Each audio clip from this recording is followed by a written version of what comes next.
టాలీవుడ్ లో ఎంతో మంది స్టార్లు ఉన్నారు. కానీ వారిలో కొందరు మాత్రమే దేశవ్యాప్తంగా మార్కెట్ను ఫాలోయింగ్ ను సొంతం చేసుకున్నారు.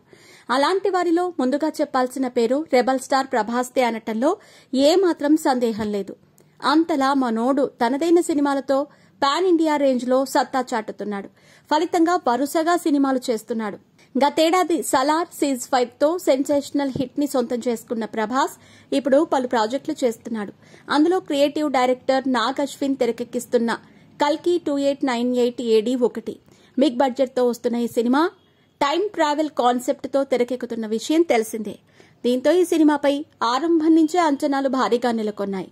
కల్కి 2898 AD సినిమాను పాన్ వరల్డ్ రేంజ్ లో తీస్తున్నట్టు చిత్ర యూనిట్ ప్రకటించింది. అందుకు అనుగుణంగానే దీన్ని హై రేంజ్ లో తెరకెక్కిస్తున్నారు. ఇక ఈ సినిమాకు సంబంధించిన రెగ్యులర్ షూటింగ్ ని చాలా రోజుల క్రితమే మొదలు పెట్టారు. అప్పటి నుంచి వీలు చిక్కినప్పుడల్లా చిత్రీకరించి ఇప్పటికే దాదాపుగా టాకీ పార్ట్ మొత్తాన్ని కంప్లీట్ చేసుకున్నారు. విజువల్ వండర్ గా రూపొందుతున్న కల్కి 2898 AD మూవీ నుంచి ఇప్పటి వరకు కొన్ని పోస్టర్లతో పాటు ఓ గ్లిమ్ వీడియోను మాత్రమే విడుదల చేశారు. ఈ క్రమంలోనే ఇప్పుడు ఈ చిత్రానికి సంబంధించిన టీజర్ ని విడుదల చేయబోతున్నారనే ప్రచారం జరుగుతోంది. తాజా సమాచారం ప్రకారం దీన్ని మహాశివరాత్రి పండుగ సందర్భంగా విడుదల చేస్తున్నారని తెలిసింది.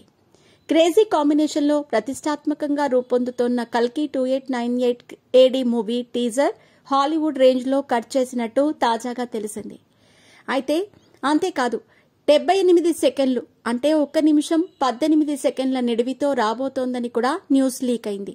ఇందులో ప్రభాస్ తో పాటు కమల్ హాసన్ పాత్రను కూడా హైలైట్ చేయబోతున్నారని తెలుస్తోంది.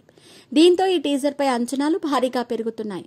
ఇదిలా ఉండగా కల్కి 2898 AD మూవీలో ప్రభాస్ కు జోడీగా బాలీవుడ్ బ్యూటీ దీపికా పదుకొనె హీరోయిన్ గా నటిస్తోంది. అలాగే బిగ్ బి అమితాబ్ బచ్చన్, కమల్ హాసన్, దిశా పటానీ ముఖ్యమైన పాత్రలు చేస్తున్నారు. ఈ మూవీకి సంతోష్ నారాయణన్ సంగీతాన్ని అందిస్తున్నారు. ఇది మే 9వ తేదీన విడుదల కాబోతున్న విషయం తెలిసిందే.